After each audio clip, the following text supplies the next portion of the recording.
My father was, he's on the left here, my father was officer of the General Staff of the Soviet Army.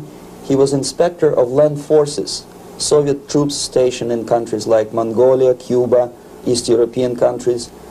This is the picture taken at the entrance of my Institute of Oriental Languages. It's a part of Moscow State University.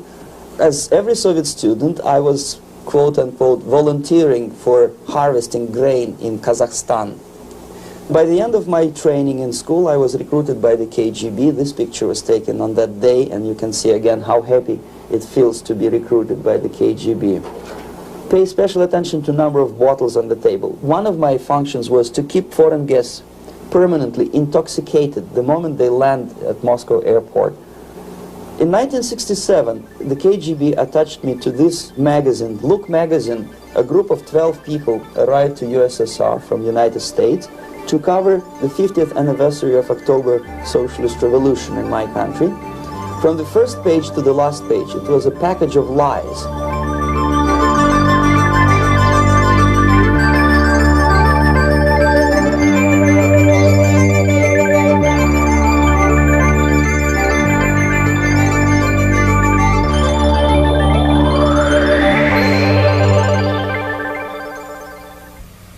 Our conversation is with Mr. Yuri Alexandrovich Bemenov. Mr. Bemenov was born in 1939 in a suburb of Moscow. He was the son of a high-ranking Soviet Army officer. He was educated in the elite schools inside the Soviet Union and became an expert in Indian culture and Indian languages. He had an outstanding career with Novosti, which was the, and still is, I should say, the press arm or the press agency of the Soviet Union. It turns out that this is also a front for the KGB. One of his interesting assignments was to brainwash foreign diplomats when they visited Moscow. And he'll tell us a little bit about how they did this and how they planted information which eventually wound up in the press of the free world. He escaped to the West in 1970 after becoming totally disgusted with the Soviet system, and he did this at great risk to his life. He certainly is one of the world's outstanding experts on the subject of Soviet propaganda and disinformation and active measures. Mr. Bemenov, I'd like to begin by having you tell us a little bit about some of your childhood memories. Well, the most vivid memory of my childhood was Second World War, or to be more precise, the end of the Second World War, when all of a sudden United States, from a friendly nation, which helped us to defeat Nazism, turned overnight into a deadly enemy. And it was very shocking because all newspapers were trying to present an image of belligerent, aggressive American imperialism. Most of the things that we were taught is that United States is aggressive power, which is just about to invade our beautiful, free, socialist country, that American CIA is dropping Colorado beetles on our beautiful potato fields to eliminate our crops, and each schoolboy had a picture of Colorado bug on the back page of his notebook, and we were instructed to go into collective fields to search for those little Colorado bugs. Of course we couldn't find any, neither we could find many potatoes, and that was explained again by the encroachments of the decadent imperialist power. The anti-American paranoia, hysteria in the Soviet propaganda was to such of such a higher degree that many less skeptical people or less stubborn would really believe that United States is just about to invade our beautiful motherland, and some secretly hope that it will come true. That's interesting. Yes. Well, getting back to life inside the Soviet Union or inside communist countries in general, in this country, at the university level primarily, we read and hear that the Soviet system is different from ours, but not that different, and that there is a convergence developing between all of the systems of the world, and that really it doesn't make an awful lot of difference what system you live under, because you have corruption and dishonesty and tyranny and all that sort of thing. From your personal experience, what is the difference between life under communism and life in the United States? Well, life is obviously very much different for simple reason that the Soviet Union is a state capitalist economically. It's a state capitalism where an individual has absolutely no rights, no value. His life is nothing. It's just like an insect. He is disposable. Whereby in the United States, even the worst criminal is treated as a human being. He has a fair trial, and some of them capitalize on their crimes. They publish their memoirs in their prisons and get handsomely paid by your crazy publishers. The differences, of course, in the daily life are very various, depending on whom we are talking about. In my own private life, I never suffered from communism simply because I was brought up in a family of high-ranking military officer. Most of the doors were open for me. Most of my expenses were paid by the government, and I never had any troubles with the authorities or with the police. So, in other words, I would say I enjoyed, or I had good reasons to enjoy, all the advantages of so-called socialist system. Mm-hmm. My main motivations to defect had nothing to do with affluence. It was mainly moral indignation, moral protest, rebellion against the inhuman methods of the Soviet system. Well, specifically, what did you object to? I objected, first of all, against oppression of my own dissidents and intellectuals. And that was the most disgusting thing that I witnessed as a young man, young student, who was brought up at a very troublesome period in our history, from Stalin to Khrushchev, from total tyranny and oppression to some kind of liberalization. Second, when I started working for the Soviet embassy in India, to my horror, I discovered that we are millions times more oppressive than any colonial or imperialist power in the history of mankind.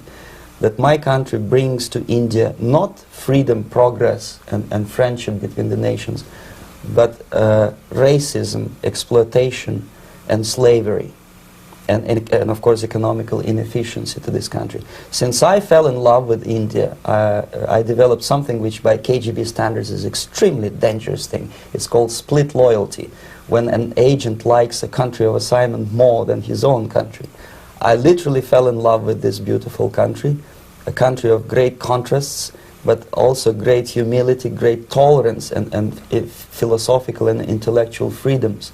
My ancestors used to live in caves and eat raw meat when India was a highly civilized nation 6,000 years ago. So obviously the choice was not to the advantage of my own nation. I decided to defect and to entirely dissociate myself from that brutal regime. Mr. Bezmenov, we've read a lot about the concentration camps and the slave labor camps under the Stalin regime. Now the general impression in America is that those things are part of the past. Are they still going on today, or what is the status? Yes. There is no qualitative change in the Soviet concentration camp system. There are changes in numbers of prisoners. Again, this is unreliable Soviet statistics. We don't know how many political prisoners are there in the Soviet concentration camps.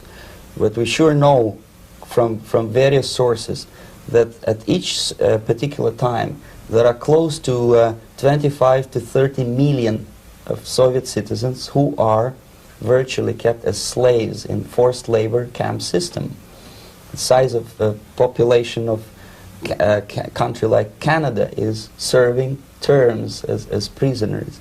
Incredible. So I would say that those intellectuals who try to convince American public that concentration camp system is a thing of a past are either conscientiously misleading public opinion, or they are not very intellectual people. They're selectively blind. They lack intellectual honesty when they say that. Well, we've spoken about the intellectuals in this country and also the intellectuals in the Soviet Union. What about down at the broad mass level? Do the people in general, the working people, the workers in general in the Soviet Union, do they support the system? Do they tolerate it? What is their attitude? Well, average Soviet citizen, if there is such an animal, of course, does not like the system because it hurts, it kills. He may not understand the reasons, he may not have enough information or educational background to understand. But I doubt very much there are many people who are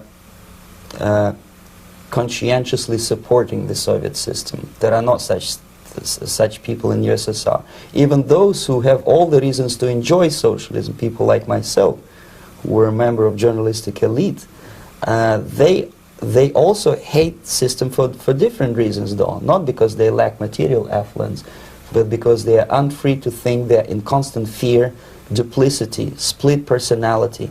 And this is the greatest tragedy for my nation. Well, what do you think are the chances of the people actually overcoming their system or replacing it? There is a great possibility that system will sooner or later be destroyed from within. There is a self-destructive mechanism built into any socialist or communist or fascist system, because there is lack of feedback, because the system does not rely upon loyalty of population. But until this Soviet junta is being supported by the Western so-called imperialists, that is, multinational companies, establishments, governments, and let's face it, intellectuals, so-called academia in the United States is famous for supporting the Soviet system. As long as the Soviet junta will keep on receiving credits, money, technology, grain deals, and political recognition from all these traitors of democracy or freedom, there is no hope, there is not much hope for changes in my country, and the system will not collapse by itself simply because it's being nourished by so-called American imperialism. This is the greatest paradox in history of mankind, when capitalist world supports and actively nourishes its own destructor. I think you're trying to tell us something. Oh, in yes. This country. I'm trying to tell you that it has to be stopped unless you want to end up in Gulag system and enjoy all the advantages of socialist equality. Working for free, catching fleas on your body, sleeping on the planks of plywood in Alaska this time, I guess. That's where Americans will belong, unless they will wake up, of course, and force their government to stop aiding Soviet fascism. Well, you told us a moment ago why you left the system. I'd like to hear the details of how you did it. It must have been a very dangerous thing. It was not so dangerous, it was crazy. First of all, because defecting in India is virtually impossible, thanks to very strong pressure from the Soviet government. Excuse me, you were in India. On assignment at that time? Yes, I was working for the Soviet embassy in New Delhi as a press officer. And defecting for a Soviet diplomat is next to impossible. It's a suicide, as I said, because a great friend Indira Gandhi pushed a law through parliament which says, and I quote, "No defector from any country has a right of political asylum in any embassy on the territory of Indian Republic," which is a masterpiece of hypocrisy. No other defector but the Soviet one needs a political asylum. So knowing that perfectly well, I planned a craziest possible way to defect. I studied counterculture in India. There were thousands of young American boys and girls with no shoes, long hair, smoking hash and marijuana, studying sometimes Indian philosophy, sometimes simply pretending that they study. And they greatly annoyed Indian police, and they were laughing stock of Indians because obviously they were good-for-nothing students. I studied carefully where they congregate, what routes they travel, what language they speak, what do they smoke. And one day I simply joined a group of hippies to avoid detection of Indian police. I was dressed as a typical hippie with blue jeans, long camise shirts with all kind of nice decorations like beads, long hairs, I bought a wig because for several weeks I had to turn myself from a conservative Soviet diplomat into a very progressive American hippie. And that was the only way that I could avoid detection. It was very interesting experience, but it was necessary because from my own knowledge as a member of Soviet embassy staff, I knew that there were many cases when Soviet defectors were betrayed by Indian police, and also some Western embassies played a very dirty role in betraying the Soviet defectors. According to our information, they were some, I wouldn't call them double agents, but simply immoral people working for this for the United States embassy, and confiding in people like this would be a suicide. So I had to be extremely careful. I could not trust anyone, and that was the reason for such a crazy way to defect. Well, had you been caught in the act of trying to get out, what would have happened to you? Oh, most likely I would end up in concentration camp, or depending on the situation and on the whim of some bureaucrat in KGB, maybe even executed. This is normal practice, quietly, of course, not publicly. But that would be the end of my defection, of course. Well, when did you finally make it to the United States? In 1970, after about 6 months of debriefing in Athens by the CIA, and I presume FBI too, they let me go first to Germany, then to Canada. That was my decision. I had to change my identity to protect my family and my friends in USSR. And also I was a little bit paranoid knowing that both Soviet KGB and probably some double agents within American system may be after me. So I wanted to settle down as far away as possible. I requested CIA to give me some kind of new identity and just let me go on my own. And I settled in Canada. I was a student. I changed many professions, from farm help and laundry truck driver to language instructor and broadcaster for Canadian Broadcasting Corporations in Montreal. Well, have you had any threats on your life or any yes. unpleasant in about 5 years, KGB eventually discovered that I am working for Canadian Broadcasting. I made a very big mistake. I started working for overseas service of CBC, which is similar to Voice of America, in Russian language. And of course, monitoring service in USSR picked up every new voice. Every new announcer they would make it a point to discover who he is. And in 5 years, sure enough, slowly but surely, they discovered that I am not Thomas Schumann, that I am Yuri Alexandrovich Bemenov, and that I am working for Canadian Broadcasting, and undermining beautiful détente between Canada and USSR. And the Soviet ambassador Alexander Yakovlev made it his personal effort to discredit me. He complained to Pierre Trudeau, who is known to be a little bit soft on socialism. And the management of CBC behaved in a very strange, cowardly way, unbecoming to representatives of an independent country like Canada. They listened to every suggestion that Soviet ambassador gave, and they started shameful investigation, analyzing content of my broadcasts to USSR. And sure enough, they discovered that some of my statements were probably would be offending to the Soviet Politburo. So I had to leave my job. And of course, subtle intimidations. They would say something like, please cross the street carefully because, you know, traffic is very heavy in Quebec. And fortunately, I know about the psychology and the logic of activity of the KGB, and I never allowed myself to be intimidated. This is the worst thing. This is what they expect a person, a defector, to be intimidated. Once they spot that you are scared, they keep on developing that line, And then eventually you either have to give up entirely and work for them, or they neutralize you. They would definitely stop all kind of political activity, which they failed to do in my case, because I was stubbornly working for the Canadian Broadcasting.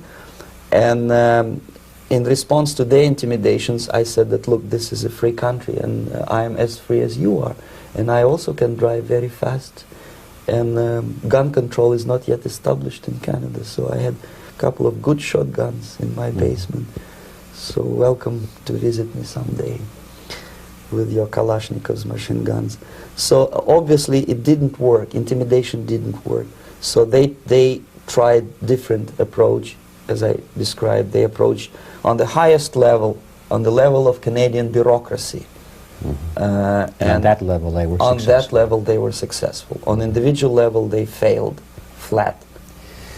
Mr. Bemenov has brought a series of slides with him that he has taken from the Soviet Union, and I think this is a good time to take a look at the slides. Yes. Now, the viewers will be able to see these slides as we talk about them. Yes, this is a collection of slides which are, some of them are snapshots from my family album, some of them are documents which I smuggled from the Soviet embassy, and some are reproductions from local mass media. I usually show them to establish my credibility as a defector. This is a picture of my native town, Mytishi, about 20 miles north from Moscow. Characteristically, there is a statue of Comrade Lenin in the central square. This is myself at the age of 7, again, characteristically, under the statue of Comrade Stalin, extending his friendly hand to peoples of the world. At that age, of course, I was still idealistically minded young communist, and I still believe that sooner or later things will go for better. But I realized that the system stinks, that something is fishy, and that ideology is fake. And the propaganda about advanced Soviet agriculture simply didn't meet the criteria of reality. If they talk about abundance of food and there is none in the stores, there must be something wrong. My father was, he is on the left here, my father was officer of the General Staff of the Soviet Army. He was inspector of land forces, Soviet troops stationed in countries like Mongolia, Cuba, East European countries. Were he alive today, most likely he would be inspecting Soviet troops in Nicaragua, Angola, and many other parts of the world. Fortunately, he died and he didn't see the disgrace, because deep inside he was a Russian patriot. He didn't like the idea of expanding Soviet military might, especially in the areas where we were not welcomed at all. Unlike many other military officers, he was reporting directly to the Minister of Defense, bypassing KGB and diplomatic service. In other words, he was a trusted military professional. And my impression that this type of people are much less hawkish and adventuristic than party bureaucrats in Kremlin. When American mass media describes Soviet military as potentially dangerous counterpart for Pentagon, I simply laugh, because I know better. I know that the most dangerous part of the Soviet power structures are not military at all. Most likely, if they come to power in my country, they'll be more sensible negotiators for nuclear disarmament and withdrawal of the Soviet troops from many parts of the world. But if someone from the party structure or the KGB structure were to give the orders for a military intervention, they have to obey, they would follow, because they are professional military. But you see, the triangle of power and hate in USSR is the party at the top, the party elite, the oligarchy of the party, then the military, and the KGB at the bottom. They hate each other, and the most hated triangle, the most hated corner of the triangle is the Communist Party bureaucrats. They are the most adventuristic, senile megalomaniacs. They can start war, I wouldn't be surprised. Not the military. They know what war is. Yes. At least my father did. This is the picture taken at the entrance of my Institute of Oriental Languages. It's a part of Moscow State University. I graduated in 1963. And now, excuse me, which one were you on? I am on the right. You're on the right. And on the left is my my schoolmate Vadim Smirnov, who later was an apparatchik in the Central Committee of the Soviet Union Communist Party. What is an apparatchik? It's a functionary, something like civil service in British Empire. Someone who is never fired from the service. He stays there internally. He may not be promoted too high, but he's a dependable bureaucrat who will stay forever. I studied not only languages, but also history, literature, even music. I'm on this picture. I'm trying to learn how to play Indian musical instrument. I even tried to look like an Indian when I was second-year student. Not bad, right? Yes, actually it was strongly encouraged by the instructors in my school, because the graduates of my school were later on employed as diplomats, foreign journalists, or spies. As every Soviet student, I was quote-unquote volunteering for harvesting grain in Kazakhstan. This is the biggest agricultural blunder of the Soviet government. But I didn't have much choice, of course, because the communist motto borrowed from the Bible says, "Those who do not work shall not eat." And you can see me eating, therefore I was working, and you can see how happy I was about it. I went through a very extensive physical and military training, including the military games in areas, suburban areas of Moscow. And here, for example, we are on the tour in Arkhangelsk area. And by the end of my training in school, I was recruited by the KGB. This picture was taken on that day, and you can see again how happy it feels to be recruited by the KGB. Our conversation with Yuri Alexandrovich Bezmenov, who is a defector from the Soviet Union, a former propaganda agent for Novosti and the KGB, will continue after this message.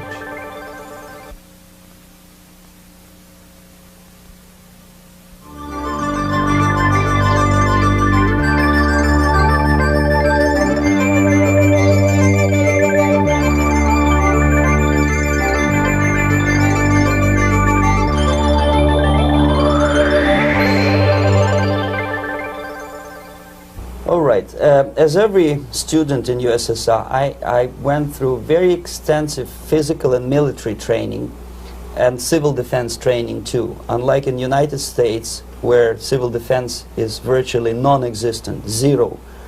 In USSR, every student, whatever his major subject, has to go through very extensive 4-year military and civil defense training. You can see me here with a group of students during one of the war games near Moscow. The main idea, of course, is to prepare a huge reserve army of the USSR. Each student has to graduate as a junior lieutenant. In my case, it was administrative and military intelligence service.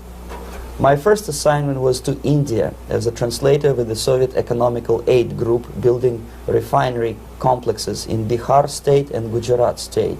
At that time, I was still naively, idealistically believing that what I was doing contributes to the understanding and cooperation between the nations. It took me quite a number of years to realize that what we were bringing to India was a new type of colonialism, 1,000 times more oppressive and exploitative than any colonialism or imperialism in history of mankind. But at that time I was still hoping that, well, maybe it's not that bad, could be worse, and things may go for better. And I even tried to implement the beautiful Marxist motto, proletarians of all the countries unite. I tried to unite with the nice Indian girl, and I was fascinated by Indian culture, by the family life in this country. But obviously Communist Party had different plans for my genes, so I had to marry this beautiful Russian girl. In the span of my career, I married 3 times. Most of these marriages were marriages of convenience, on advice from the Department of Personnel. This is normal practice in USSR. When a Soviet citizen is assigned to a foreign job, he has to be married, either to keep family in USSR as hostages, or, if it's a convenience marriage like mine, so that the husband and wife are virtually informers on each other to prevent defection or contamination by decadent imperialist or capitalist ideas. In my case, I hated that girl so much that the moment I landed in Moscow, we were divorced, and I married later, second time. By the end of my first assignment in India, I was promoted to the position of public relation officer. You can see me here translating a speech by a Soviet boss.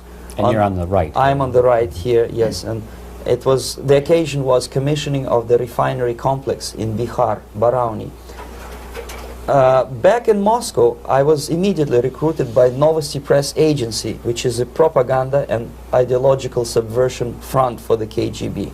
75% of the members of the Novosti are commissioned officers of the KGB. The other 25 are, like myself, co-opted agents who are assigned to specific operations.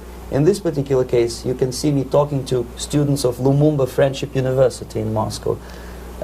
This is a huge school under the direct control of the KGB and Central Committee, where future leaders of the so-called national liberation movements are being educated and selected carefully.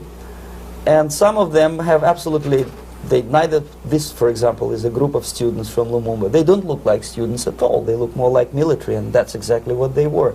They were dispatched back to their countries to be leaders of the so-called national liberation movements, or to be translated into normal human language, leaders of international terrorist groups.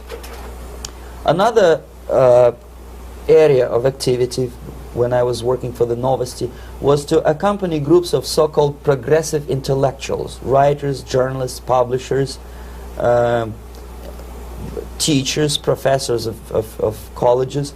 You can see me here in Kremlin. I'm second on the left, with a group of Pakistani and Indian intellectuals. Most of them pretended they don't understand that we are actually working on behalf of the Soviet government and the KGB. They pretended that they are actually being guests, VIP intellectuals, that they are treated according to their merits and their intellectual abilities.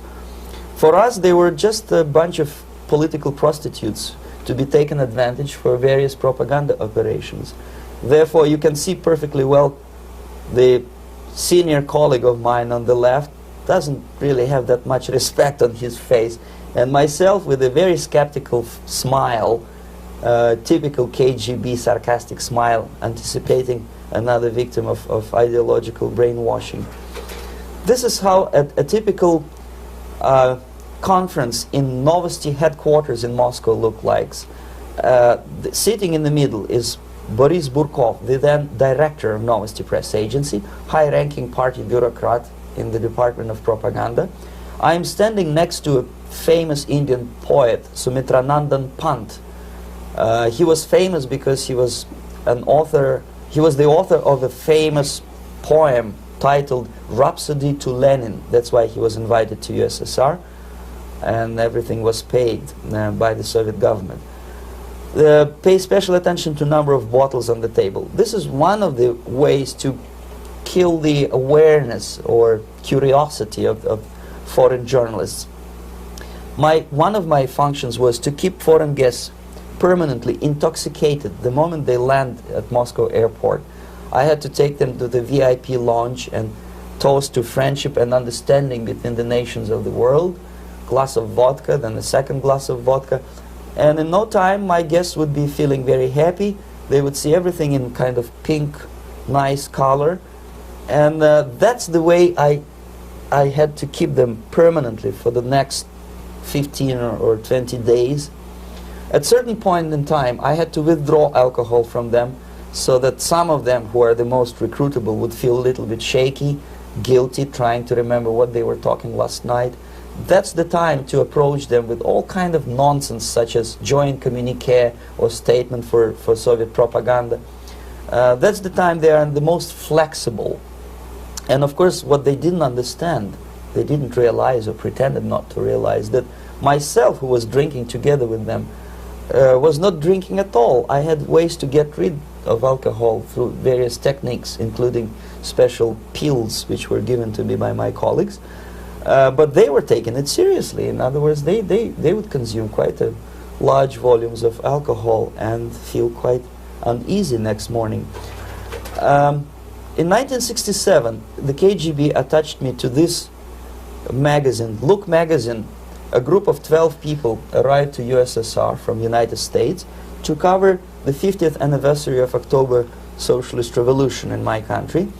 From the first page to the last page, it was a package of lies, propaganda cliché, which were presented to American readers as opinions and deductions of American journalists. Nothing could be far from truth. These were not opinions. They were not opinions at all. They were the clichés which the Soviet propaganda wants American public to think that they think. If it does make any sense at all. It sure does, because from the viewpoint of the Soviet propaganda, although there are some subtle criticism of the Soviet system, the basic message is that Russia today is a nice, functioning, efficient system supported by majority of population. That's the biggest lie.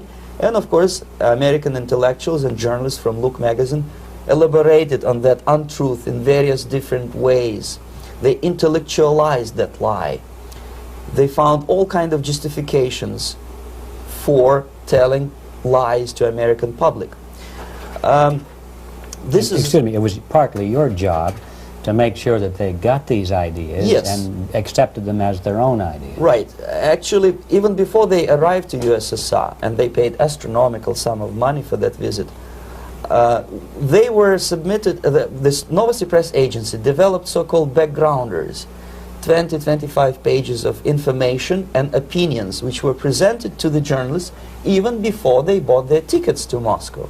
They had to analyze the situation, and judging on their reaction to that backgrounder, the local Novosti representative or local Soviet diplomat in Washington, D.C. would assess whether they be given visa to USSR or not. Oh, so they were selected ahead of time. Yes, they were pre-selected very carefully, and there is not much chance for honest journalists to arrive to USSR and to stay there for 1 year and to bring this package of lies back home. This, for example, is a centerfold of the Look magazine. They presented this monument erected by Communist Party in Stalingrad as the symbol, personification of Russian military might. And they said in the article, which is published on the site, that Soviets are very proud of the victory in the Second World War. This is another big myth, a lie. No sensible people would be proud to lose 20 millions of their countrymen in a war which was started by Genosse Hitler and Comrade Stalin and paid by American multinationals. Most of the Soviet citizens look at this type of monuments with disgust and sorrow, because every family lost father, brother, sister, or child in the Second World War. Yet American journalists who were trying to appease, to please their hosts, presented this picture on the centerfold as the symbol and personification of Soviet national, they call it Russian national spirit. And it was greatest misconception and a very tragic misunderstanding. Of course, Look magazine was not distributed in USSR. The main audience was in United States. But I presume that many Americans, millions of Americans who were reading Look magazine at that time, had absolutely wrong idea about the sentiments of my nation, about what the Soviets are proud of and what they hate. This is a group, you see the same lady with the sword in Stalingrad. This is the group of journalists. Myself is in the center with the same devilish smile. And Mr. Philip Harrington is on the extreme left there with his camera. This is the gentleman which was so deaf or so uninterested in what I had to say to him. This is the same picture, a blow-up of the same picture. Many guests from various countries, in this particular case from Asia and Africa, were taken by me as a Novosti Press Agency employee for a tour across Siberia, for example. We would show them typical kindergarten, you see, nothing special by American standards, just nice children sitting, eating their breakfast or lunch. What they could not understand, or they pretended not to understand, that this is an exemplary kindergarten. This is not the kindergarten for average person or average family in USSR. And we maintain that illusion in their minds. You can see myself under the red spot in the middle there, with the same business-like expression. I'm doing my job. That's what I'm assigned to do, and that's what I was paid to do. But deep inside, I still hope that at least some of these useful idiots would understand that what they are looking at has nothing to do with the level of affluence in my nation. This is a better picture which reflects the true spirit of the Soviet childhood. This picture was printed in a Canadian government publication by mistake. In the middle you can see children playing on a small courtyard, and the caption goes, "This is a typical kindergarten in Siberia." What these idiots didn't understand, that it is not kindergarten at all. It is a prison for children of political prisoners. But there was not a single mentioning that what they were visiting actually was an area of concentration camps. And the job of people like myself to help them to not to notice that they are actually talking to prisoners.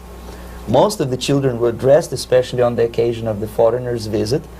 Of course, there were no corpses on the ground. There were no machine gun guards, and well, it looks not very pleasant, as you see. It looks dull, but obviously it does not create an impression that this is actually a prison. Well, did any of the journalists have the curiosity to ask about prisons and that kind of thing? Yes. They were in Siberia. This Yes. is what you associate. Yes, some of them asked questions, and naturally we would give them, for the stupid question, we give them stupid answer. No, there are no prisons in Siberia. No, most of the people who you see are free citizens of USSR. They are very happy to be here, and they are contributing to the glory of the socialist system. Some of them pretended that they believe what I was telling them, and most of them, we may discuss it later, what are the motivations of these people? Why would they stubbornly bring lies to their own population through their own mass media? I have various answers to this. There is not a single explanation. It's a complex of explanations. It's fear, pure biological fear. They understand that they are on the territory of an enemy state, a police state. And just to save their rotten skins and their miserable jobs, their affluence back home, they would prefer to tell a lie than to ask truthful questions and report truthful information. Second, most of these schmucks were afraid to lose their jobs, because obviously if you tell truth about my country, you will not last long as a correspondent of New York Times or Los Angeles Times. They will fire you. What kind of correspondent are you? You obviously cannot find common language with Russians if they kick you out in 24 hours. So just by trying to be conformist to their own editorial bosses, they tried not to offend the sentiments of the Soviet administrators and people like myself. Deep inside, I hope they would insult my or offend my sentiments. Obviously, they preferred not to. Another reason, I refuse to believe it, but obviously there is another reason. Obviously, it's a greed. These people earn a lot of money. When they come back to USA, they claim that they are experts in my country. They write books which sells in million copies, titled like Russians, The Truth About Russia. Most of it is lie about Russia. Yet they claim to be Sovietologists. They play back myth about my country, the propaganda cliches. Yet they stubbornly resist the word of truth. If a person like Solzhenitsyn is either defecting or kicked out of USSR, they try all their best to discredit him and to discourage him. I don't have much chance to appear on national network with a true story about my country. But a useful idiot like Hendrik Smith or Robert Kaiser, they are big heroes. They come back from USSR, they say, oh, we were talking to dissidents in Russia. Big deal. Soviet dissidents are chasing American correspondents in the streets, and they are cowardly escaping from these contacts. For some strange reason, if you want to know more about Spain, you refer to Spanish writers. If you want to learn more about French, you read French writers. Even about Antarctica, I bet you would read Penguins. Only about the Soviet Union, for some strange reason, you read Hendricks and Schmendricks and all kind of Kissingers, because they claim that they know more about my country. They know nothing, or next to nothing, or they pretend that they know more than they actually do. I would say they are dishonest people who lack integrity and common sense and intellectual honesty. They bring back all kind of stories like that. A kindergarten in Siberia. Omitting the most important fact, it's a prison for children of political prisoners.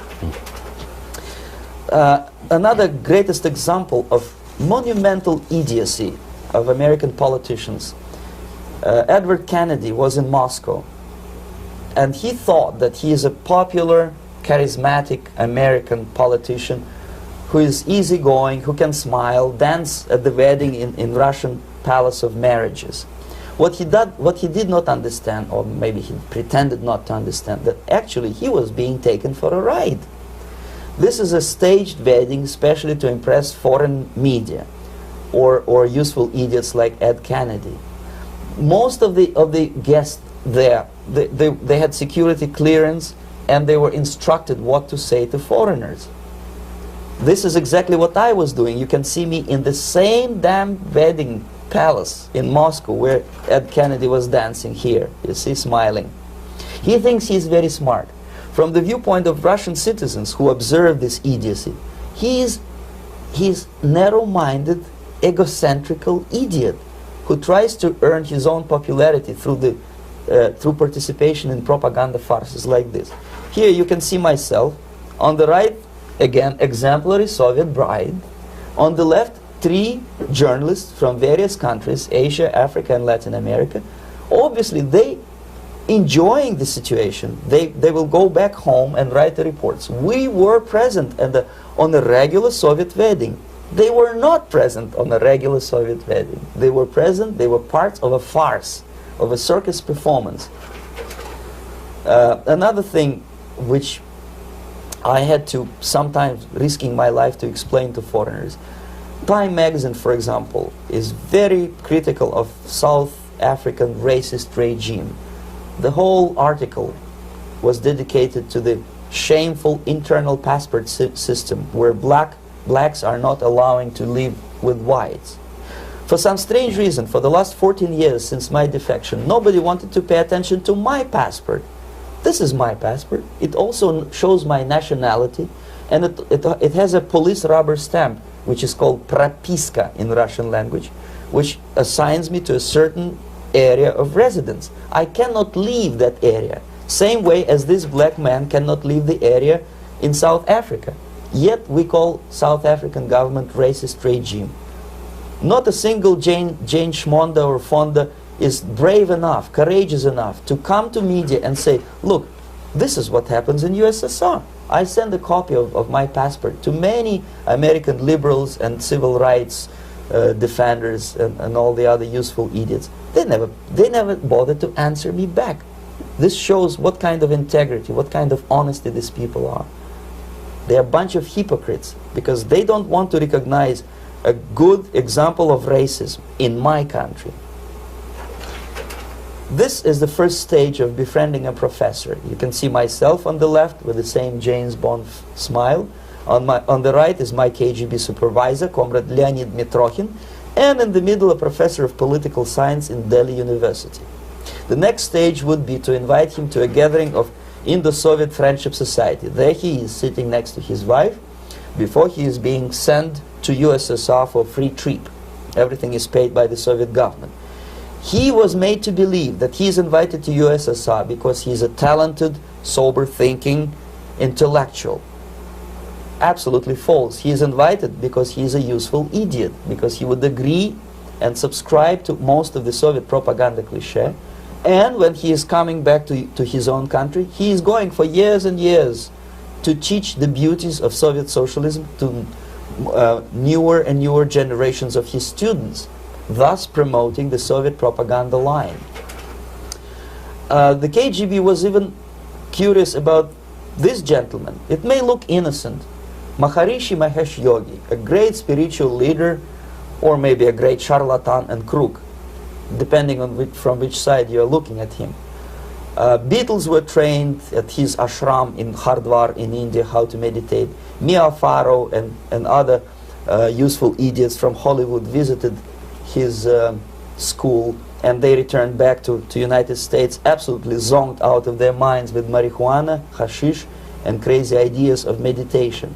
To meditate, in other words, to isolate oneself from the current social and political issues of your own country, to get into your own bubble, to forget about troubles of the world.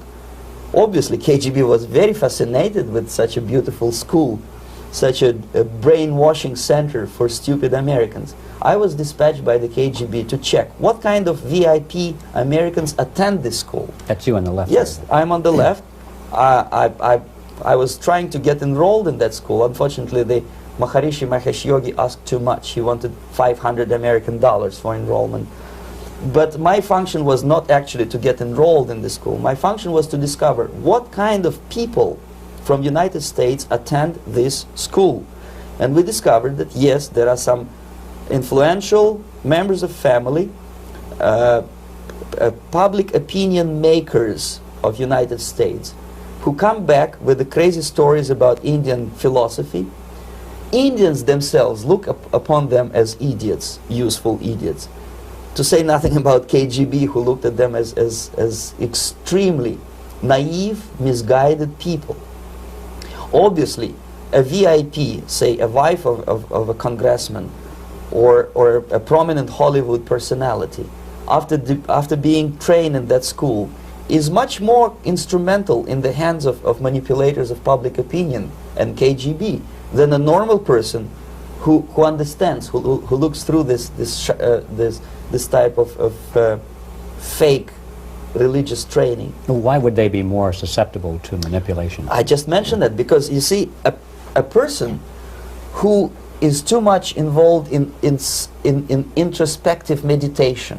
You see, if you carefully look what Maharishi Mahesh Yogi is teaching to Americans, is that most of the problems, most of the burning issues of today can be solved simply by meditating. Don't rock the boat. Don't get involved. Just sit down, look at your navel and meditate. And the things, due to some strange logic, due to cosmic vibration, will settle down by themselves. This is exactly what the KGB and Marxist-Leninist propaganda wants from Americans, to distract their opinion, attention, and mental energy from real issues of United States into a non-issues, into a non-world, non-existent harmony.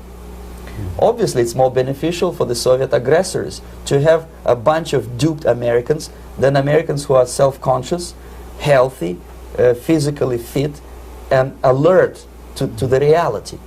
Maharishi Mahesh Yogi obviously is not on the payroll of the KGB. But whether he knows it or not, he contributes greatly to demoralization of American society. And he's not the only one. There are hundreds of those gurus who come to your country to capitalize on naivete and stupidity of Americans. It's a fashion. It's a fashion to meditate. It's a fashion not to be involved. So obviously, you can see that if KGB were that curious, if they paid my trip to Hardwar, if they assigned me to that strange job, obviously they were very much fascinated. They were convinced that that type of brainwashing is very efficient and instrumental in demoralization of the United States. Our conversation with Yuri Alexandrovich Bemenov, who is a defector from the Soviet Union, a former propaganda agent for Novosti and the KGB, will continue after this message.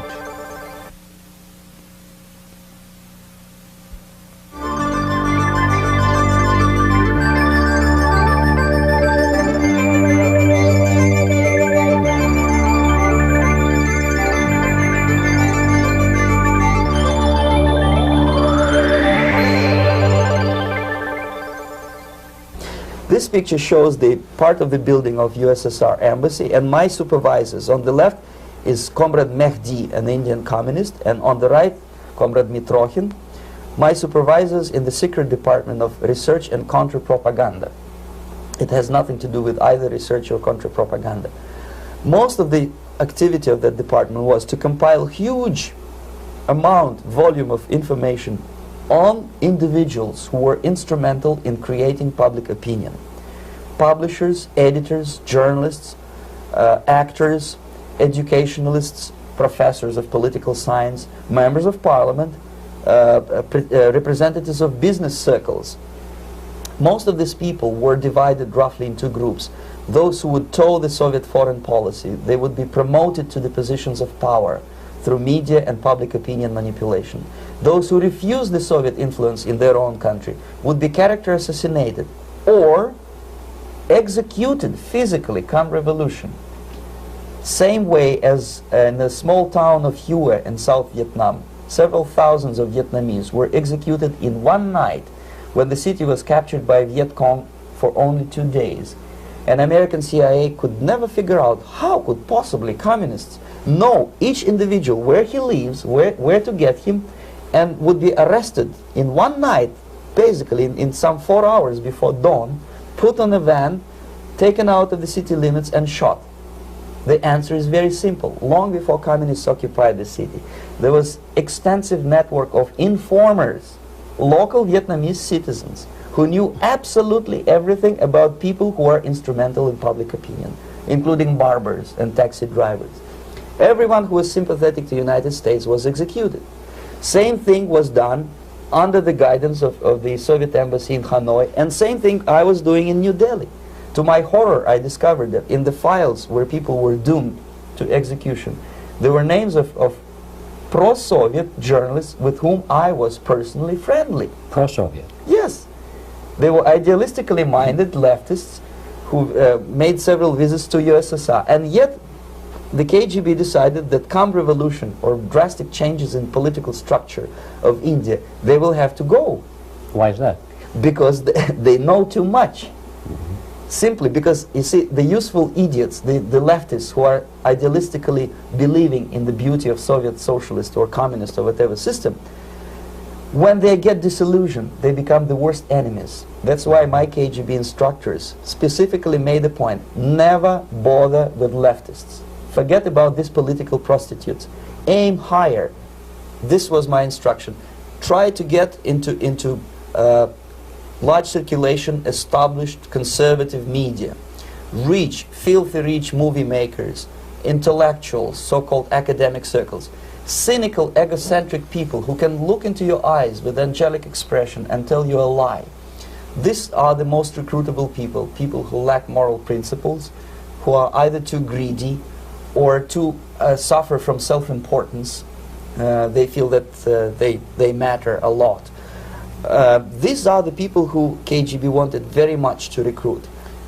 But to eliminate the others, to execute the others, don't they serve some purpose? Wouldn't they be the ones they rely on? They serve purpose only at the stage of destabilization of a nation. For example, your leftists in United States, all these professors and all these beautiful civil rights defenders, they are instrumental in the process of the subversion only to destabilize the nation.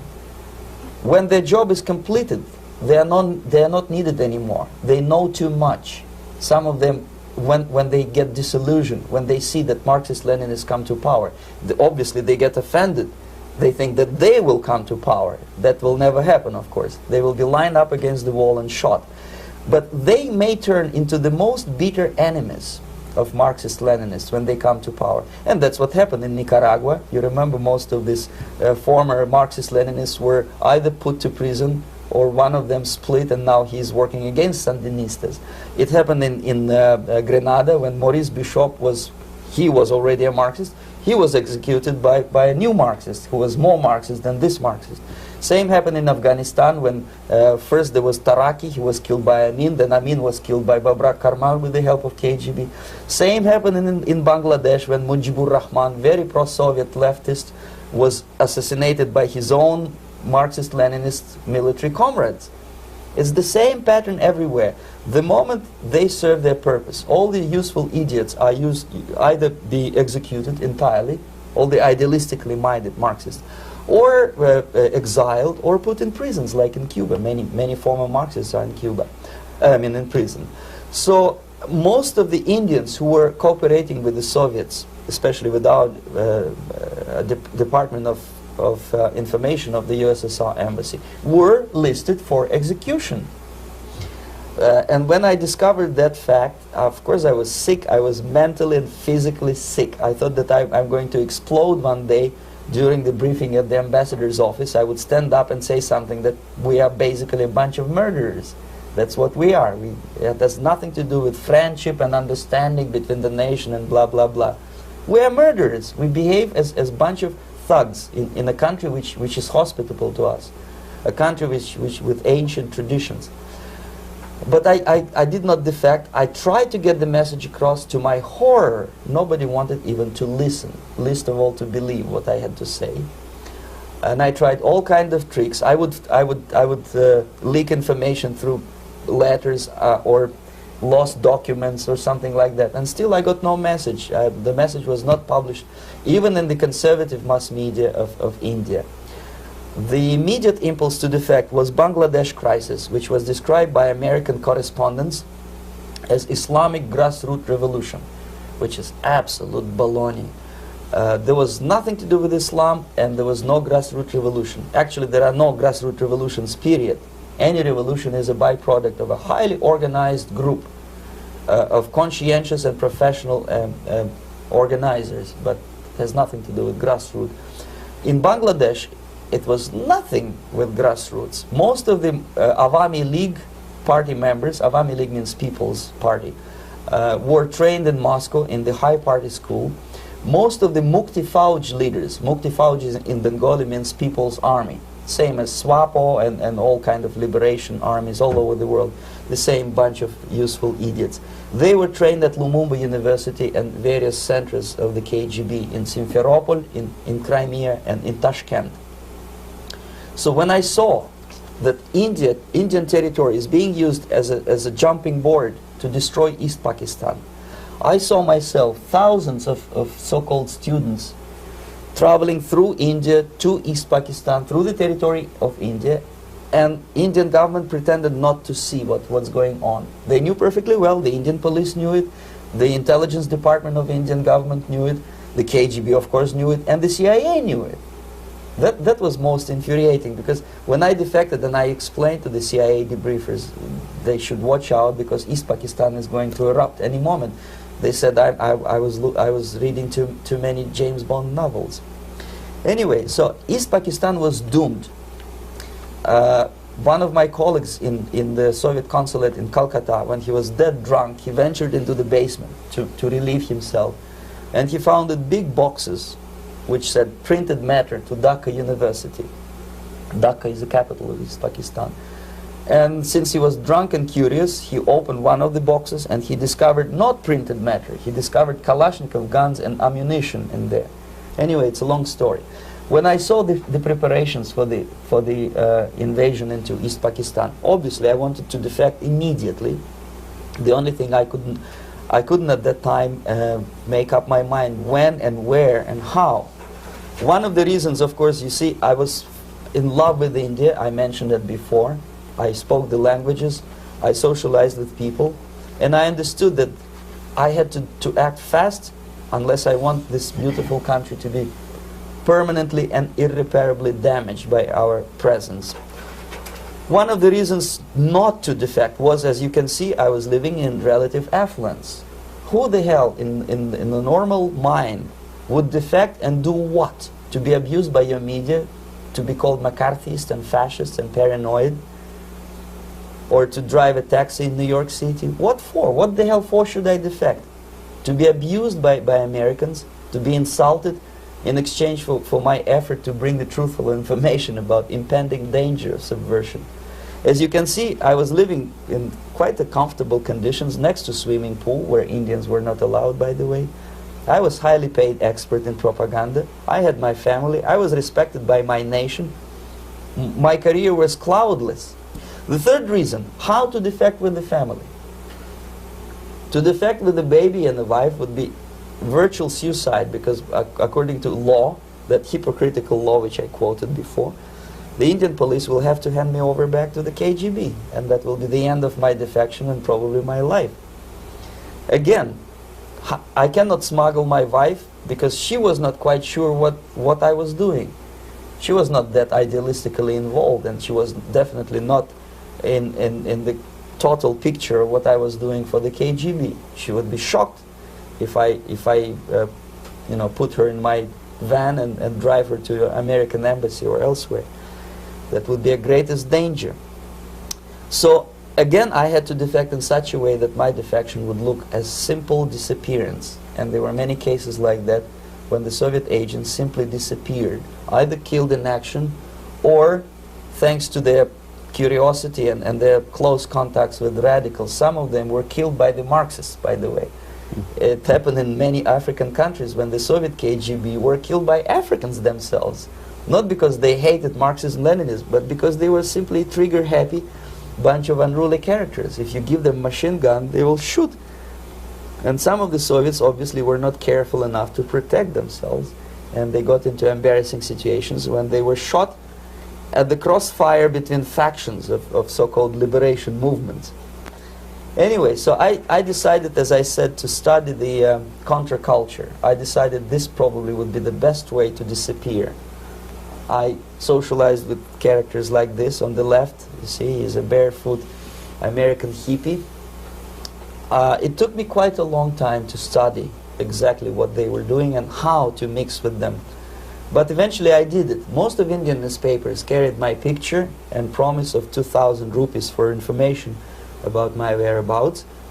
But they were looking for the wrong person, because they obviously tried to stop a young Soviet diplomat in white shirt and tie, and this is how I looked at the time of defection. Nobody could possibly think that a Soviet diplomat would be as crazy as to join a bunch of hippies. That's you. Yes, travel India and smoke hash. So I made it literally almost like a Hollywood-style detective story. From under the nose of the KGB in Bombay airport, I landed the plane and I flew to Greece, where I was debriefed by the CIA. That's basically that's all for my slides. We can turn off the projector, and that's very interesting. Well, you spoke several times before about ideological subversion. That is a phrase that I'm afraid some Americans don't fully understand. When the Soviets used the phrase ideological subversion, what do they mean by it?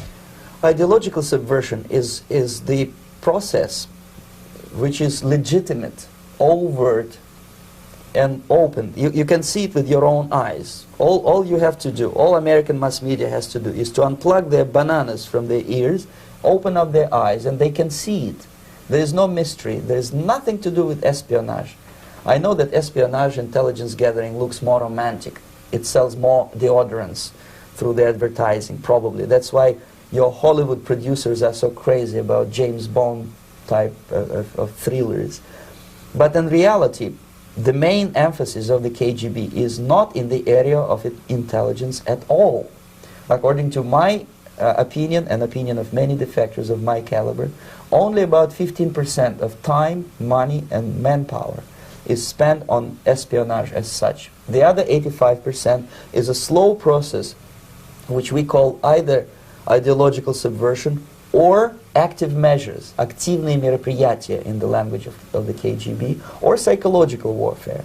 What it basically means is to change the perception of reality of every American to such an extent that despite of the abundance of information, no one is able to come to sensible conclusions in the interests of defending themselves, their families, their community, and their country.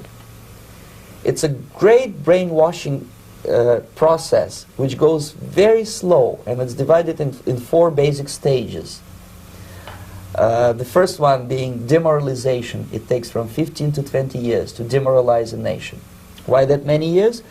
Because this is the minimum number of years which requires to educate one generation of students in the country of your enemy, exposed to the ideology of the enemy. In other words, Marxism-Leninism ideology is being pumped into the soft heads of at least 3 generations of American students without being challenged or counterbalanced by the basic values of Americanism, American patriotism. The result you can see. Most of the people who graduated in the 60s, dropouts or half-baked intellectuals, are now occupying the positions of power in the government, civil service, business, mass media, educational system. You are stuck with them. You cannot get rid of them. They are contaminated. They are programmed to think and react to certain stimuli in a certain pattern. You cannot change their mind, even if you expose them to authentic information, even if you prove that white is white and black is black. You still cannot change the basic perception and the logic of behavior. In other words, these people, the process of demoralization is complete and irreversible. To get rid society of these people, you need another 20 or 15 years to educate a new generation of patriotically minded and common sense people who would be acting in favor and in the interests of the United States society. And yet these people who've been programmed and, as you say, in place, and yes. who are favorable to an opening with the Soviet concept, these are the very people who would be marked for extermination in this country? Most of them, yes. Simply because the psychological shock when they will see in future what the beautiful society of equality and social justice means in practice, obviously they will revolt. They will be very unhappy, frustrated people. And the Marxist-Leninist regime does not tolerate these people. Obviously they will join the links of dissenters, dissidents. Yes. Unlike in present United States, there will be no place for dissent in future Marxist-Leninist America. Here you can get popular like Daniel Ellsberg and filthy rich like Jane Fonda for being dissident, for criticizing your Pentagon. In future, these people will be simply squashed like cockroaches. Nobody is going to pay them nothing for their beautiful, noble ideas of equality. This they don't understand, and it will be greatest shock for them, of course. The demoralization process in the United States is basically completed already. For the last 25 years. Actually, it's overfulfilled, because demoralization now reaches such areas where previously not even Comrade Andropov and all his experts would even dream of such a tremendous success. Most of it is done by Americans to Americans, thanks to lack of moral standards. As I mentioned before, exposure to true information does not matter anymore. A person who was demoralized is unable to assess true information. The facts tell nothing to him. Even if I shower him with information, with authentic proof, with documents, with pictures, even if I take him by force to the Soviet Union and show him concentration camp, he will refuse to believe it until he is going to receive a kick in his fat bottom. When a military boot crashes his, then he will understand, but not before that. That's the tragic of the situation of demoralization. So basically America is stuck with demoralization, and unless, even if you start right now, here, this minute, you start educating new generation of Americans, it will still take you 15 to 20 years to turn the tide of ideological perception of reality back to normalcy and patriotism. The next stage is destabilization. This time, subverter does not care about your ideas and the patterns of your consumption. Whether you eat junk food and get fat and flabby, it doesn't matter anymore. This time, and it takes only from 2 to 5 years to destabilize a nation, what matters is essentials: economy, foreign relations, defense systems. And you can see it quite clearly that in some areas, in such sensitive areas as defense and economy, the influence of Marxist-Leninist ideas in the United States is absolutely fantastic. I could never believe it 14 years ago when I landed in this part of the world, that the process will go that fast. The next stage, of course, is crisis. It may take only up to 6 weeks to bring a country to the verge of crisis. You can see it in Central America now. And after crisis, with a violent change of power, structure, and economy, you have so-called the period of normalization. It may last indefinitely.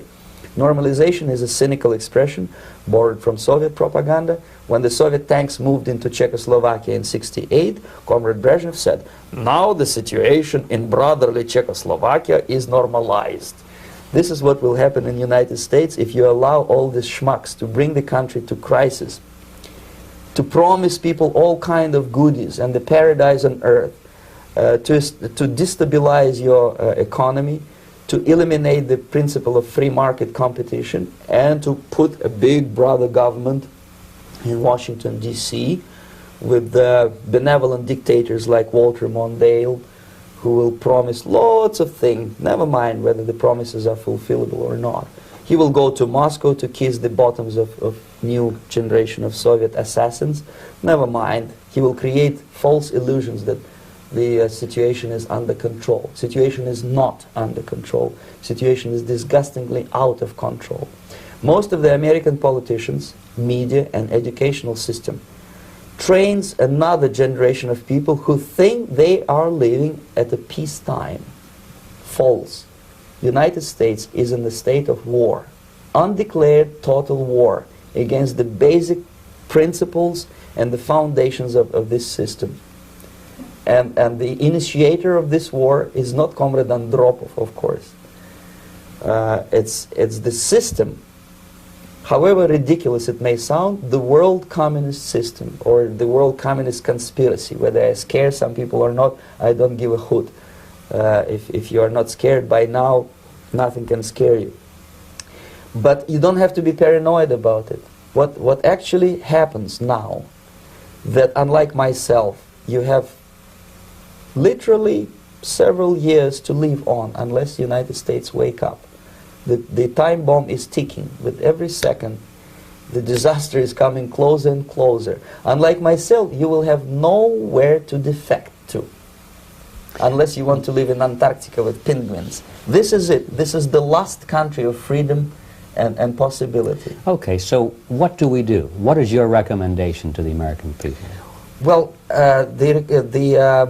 the immediate thing that comes to my mind is, of course, there must be a very strong national effort to educate people in the spirit of real patriotism, number one. Number two, to explain them the real danger of socialist, communist, whatever, welfare state, big brother government. If people will fail to grasp the impending danger of that development, nothing ever can help United States. You may kiss goodbye to your freedom, including freedoms to homosexuals, to prison inmate. All this freedom will vanish, evaporate in 5 seconds, including your precious lives. The second thing, the moment at least part of United States population is convinced that the danger is real, they have to force their government. And I'm not talking about sending letters, signing petitions, and all this beautiful, noble activity. I'm talking about forcing United States government to stop aiding communism.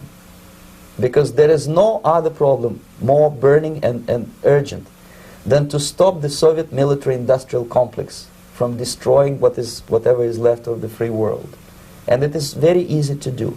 No credits, no technology, no money, no political or diplomatic recognition, and of course no such idiocy as grain deals to USSR. The Soviet people, 270 millions of Soviets, will be eternally thankful to you if you stop aiding a bunch of murderers who sit now in Kremlin and whom President Reagan respectfully calls government. They do not govern anything, least of all such complexity as the Soviet economy. So basic, two very simple, maybe too simplistic answers or solutions, but nevertheless they are the only solutions. Educate yourself, understand what's going on around you. You are not living at the time of peace. You are in a state of war. And you have precious little time to save yourself. You don't have much time, especially if you are talking about young generation. There's not much time left for convulsions to the beautiful disco music. Very soon it will go, just overnight. If we are talking about capitalists or wealthy businessmen, I think they are selling the rope on which they will hang very soon. If they don't stop, if they cannot curb their unsettled desire for profit, and if they keep on trading with the monster of the Soviet communism, they are going to hang very soon. And they will pray to be killed, but unfortunately they will be sent to Alaska probably to manage industry of slaves. It's simplistic. I know it sounds unpleasant. I know Americans don't like to listen to things which are unpleasant. But I have defected not to tell you the stories about such idiocy as microfilm, James Bond type espionage. This is garbage. You don't need any espionage anymore. I have come to talk about survival. It's a question of survival of this system. You may ask me, what is it in for me? Survival, obviously, because unlike, as I said, I am now in your boat. If we sing together, we'll sing beautifully together. There is no other place on this planet to defect to.